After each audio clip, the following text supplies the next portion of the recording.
Hello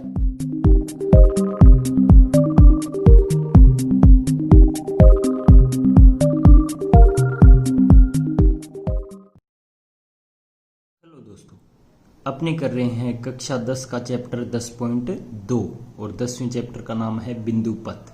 देखिए question number 1 10.2 chapter का, त्रिभुज के तीनों शीर्षों एवं तीनों भुजाओं से समदूरस्थ बिंदुओं का बिंदु पथ ज्ञात कीजिए। अब देखिए इसमें दो क्वेश्चन है, एक तो तीनों शीर्षों से और पूछ रहा है दूसरा तीनों भुजाओं से। ठीक है दोस्तों, अब करते हैं अपने सबसे पहले शीर्षों से। तो आप समझोगे, यहाँ मैं शीर्षों से लिख देता हूँ तो आपके थोड़ा समझ यहाँ क्लियर हो जाएगा। यहाँ त्रिभुज दिया है तो मैंने मान लिया कि ये कोई त्रिभुज है ए बी सी। ठीक है दोस्तों, अब कह रहा है शीर्षों से, तो आपको पता होना चाहिए ये त्रिभुज है। शीर्ष कौन से इसके, ये तीनों बिंदु, तीनों कोने बोल दीजिए, शीर्ष बोल दीजिए, जहां पे एंगल बनता है वो होते हैं शीर्ष। तो तीनों ऐसा कोई पॉइंट ज्ञात करना है जो तीनों शीर्षों से समान दूरी पे हो। दोस्तों मैंने क्या है पहले भी आपको बताया है कि तीनों शीर्षों से कौन सा पॉइंट समान दूरी पे होता है, तीनों भुजाओं से कौन सा समान दूरी पे होता है। तो अपने क्या काम करते हैं अब कि तीनों शीर्षों से समान दूरी पे ज्ञात करने के लिए मैंने कहा है कि भुजाओं के लंब समद्विभाजक खींचते हैं और उनके कटान बिंदु होता है वो शीर्षों से समान दूरी पर होता है। ये अपने पहले भी चर्चा की है। अब क्या काम करता हूं मैं, भुजा बीसी का लंब अर्धक खींच देता हूं। ये मान लिया मैंने भुजा बीसी का लंब अर्धक है। ऐसे ही अब देखिए इसको समझिए, अब लंब अर्धक है तो इसके सारे बिंदु क्या होंगे, शीर्ष बी और शीर्ष सी से समान दूरी पे होंगे। तो मैं यहां कोई पॉइंट मान लेता हूं ओ। ठीक है दोस्तों, तो देखिए ओ बी, ठीक है, तो ओ बी बराबर होगा ओ सी के होगा। अब देखिए इसका कोई सारे इस लंबवर्धक के सारे बिंदुओं का बिंदु पथ है ये, जो कोण बी और कोण सी यानी शीर्ष बी और सी से समान दूरी पे है। अब देखिए ऐसे ही अपने खींचते हैं भुजा ए बी का लंब अर्धक, तो वो ऐसे आएगा। ठीक है, अब लंब अर्धक है तो ये ऐसे बिंदुओं का बिंदु पथ है जो शीर्ष ए व शीर्ष बी से समान दूरी पे है। तो मैं क्या कह सकता हूं कि ओ बी बराबर ओ ए बोल सकता हूं। यहां अपने क्या है, दो इक्वेशन बन गई। अब दोनों इक्वेशनों से क्या लिख सकता हूं मैं, समीकरण 1 व 2 से क्या लिख सकता हूं, ओ ए बराबर ओ बी बराबर ओ सी। ये तो हो गई एक बात कि ये पॉइंट जो कटान बिंदु है ओ ये तीनों शीर्षों से समान दूरी पे है।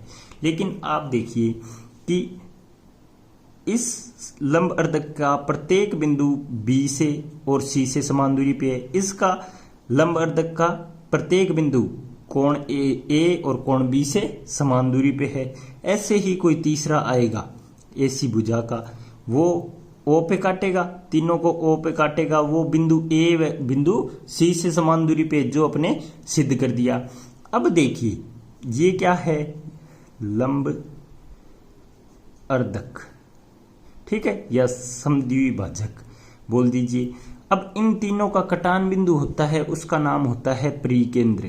परिकेंद्र क्यों, क्योंकि ये देखिए ये जो पॉइंट है इससे ये तीनों शीर्ष क्या है, समान दूरी पे है। तो इस बिंदु को केंद्र मान के एक ऐसा वृत्त खींच सकते हैं जो तीनों शीर्षों से गुजरता है। ठीक है दोस्तों, तो यहां अपने एक कल्पना कर लेता हूं कि एक ऐसा वृत्त जा रहा है जो तीनों शीर्षों से होके जा रहा है। तो अपने कह सकते हैं कि तीनों शीर्षों से समदूरस्थ बिंदु का बिंदु पथ तीनों शीर्षों से होकर जाने वाला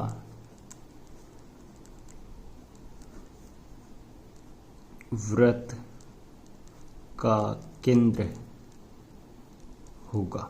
ठीक है, अब देखिए ये अपना थ्योरेटिकल भाग हो गया। ठीक है दोस्तों, तो जो भुजाओं के लंब समद्विभाजक होंगे वो हमेशा शीर्षों से समान दूरी पे होंगे। जिनका कटान बिंदु होगा वो शीर्षों से समान दूरी पे होंगे और उस पॉइंट को आप केंद्र मान के वृत्त खींचोगे तो वो तीनों शीर्षों से गुजरेगा। ठीक है दोस्तों, अब करते हैं अपने दूसरा भाग भुजाओं से समान दूरी पर। भुजाओं से समान दूरी पर। ठीक है, अब देखिए यहां मैं एक त्रिभुज बनाता हूं। ये बना दिया मैंने त्रिभुज, ये ए, ये बी और ये सी। अब देखिए इसमें कह रहा है कि ऐसा बिंदु ज्ञात करना है जो भुजाओं से क्या हो, समान दूरी पे। पहले वाला था केंद्र शीर्षों से समान दूरी पे। अब देखिए अपने क्या इसके बारे में पहले पढ़ चुके हैं कि कोई बिंदु अपने को ऐसा ज्ञात करना हो जो भुजाओं से समदूरस्थ हो तो वो निकलता है शीर्षों से। अब देखिए शीर्ष यहां अपने पास कितने हैं, 3 शीर्ष हैं। ठीक है, तो ये देखिए बिंदु बी यानी बी शीर्ष है वो बीसी भुजा और ए बी भुजा पे स्थित है। ऐसे ही सी शीर्ष है वो बीसी और ए सी भुजा पे स्थित है। तो अपने क्या काम करेंगे कि इस कोण का लंब अर्धक खींचेंगे, मतलब इसको समद्विभाजित करने वाला रेखाखंड खींचेंगे। तो ये मान लिया मैंने कोई रेखाखंड है जो कोण बी को या शीर्ष बी को समद्विभाजित करता है। ठीक है, तो इसका प्रत्येक बिंदु क्या होगा, ए बी भुजा के प्रत्येक बिंदु और बी सी भुजा के प्रत्येक बिंदु से समान दूरी पे होगा। क्यों, इसमें वो कॉन्सेप्ट लगेगा कि दो रेखाएं जब प्रतिच्छेद करती है तो उनके समदूरस्थ बिंदुओं का बिंदुपथ बनने वाले कोण का अर्धक होता है। ठीक है, तो यहाँ दो भुजाएं आपस में मिल रही है तो इनका बीच का कोण का अर्धक क्या है, ए बी भुजा और बी सी भुजा से बिंदुओं का बिंदुपथ है। अब देखिए ऐसे ही शीर्ष सी से अपने अर्धक खींचते हैं तो ये यहां से जा रहा है सी से। ठीक है, तो यहां जो प्रत्येक बिंदु जो बीसी भुजा और ए सी भुजा के प्रत्येक बिंदु समदूरस्थ होंगे इस अर्धक पे। ठीक है, तो ये दोनों मान लिया मैंने ओ पे काटते हैं। ठीक है, बिंदु ओ है वो देखिए दोस्तों बीसी भुजा से भी समान दूरी पे है। ठीक है, और एसी भुजा से भी समान दूरी पे है। अपने क्या है, अगर बी के लिए लें तो ए बी और बी सी के लिए सिद्ध अपना हो रहा है समदूरस्थ, और सी के लिए लें तो ए सी व बी सी से सिद्ध हो रहा है। तो मैं क्या कह सकता हूं कि ये तीनों भुजाओं से समान दूरी पे है। क्यों, क्योंकि देखिए कि ऐसे कल्पना कीजिए कि यहाँ ये ऐसे रेखाएं काट रही है, इधर कल्पना कीजिए कि ये रेखाएं ऐसे काट रही है, तो इनके कोणों का अर्धक हो गया। इनका अर्धक कौन से बिंदु पे मिला, ओ पे मिला। तो ओ बिंदु है वो भुजाओं से क्या है, समान दूरी पे है। तो अपने कह सकते हैं कोण बी का अर्धक व कोण सी का अर्धक बिंदु ओ पर काटते हैं जो तीनों भुजाओं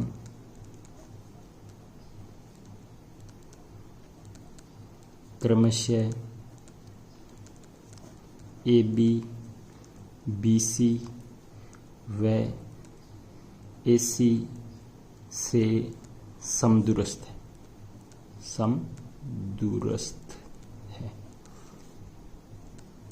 तो अपने पास क्या आ गया कि ऐसा बिंदु तो अपने ज्ञात कर लिया जो तीनों भुजाओं से समान दूरी पे है। तो अब इस बिंदु को केंद्र मानकर यहां वर्त की कल्पना करेंगे तो वर्त कुछ ऐसा आएगा दोस्तों, जो तीनों भुजाओं को स्पर्श करते हुए जाएगा। ठीक है, इस वर्त को कहते हैं अंतःवर्त।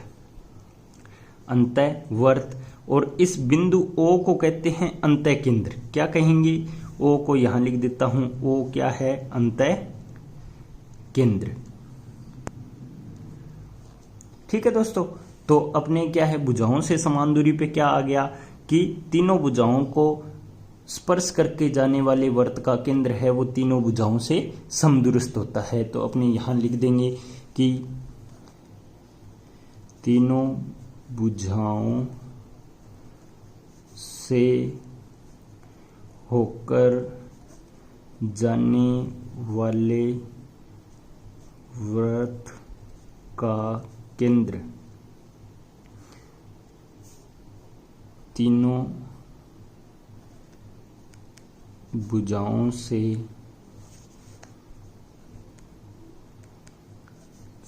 समान दूरी पे होगा।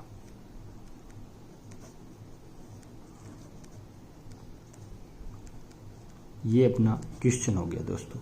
तो दोस्तों इसका थ्योरी थोड़ी आप और खुद देख लेना, थोड़ी सी मैंने क्या है कि वर्बली बताया आपको। तो आप ध्यान रखना कि शीर्षों से समान दूरी पे होगा, वो कैसे निकालना है, भुजाओं के लंब समद्विभाजकों से, और भुजाओं से समदूरस्थ बिंदु निकालेंगे वो क्या होगा कि शीर्षों के अर्धकों से निकलेगा। तो ये बात आपको याद रखनी है कि अंतः केंद्र होता है वो भुजाओं से समान दूरी पे होता है और परिकेंद्र है वो शीर्षों से समान दूरी पे होता है। ठीक है दोस्तों।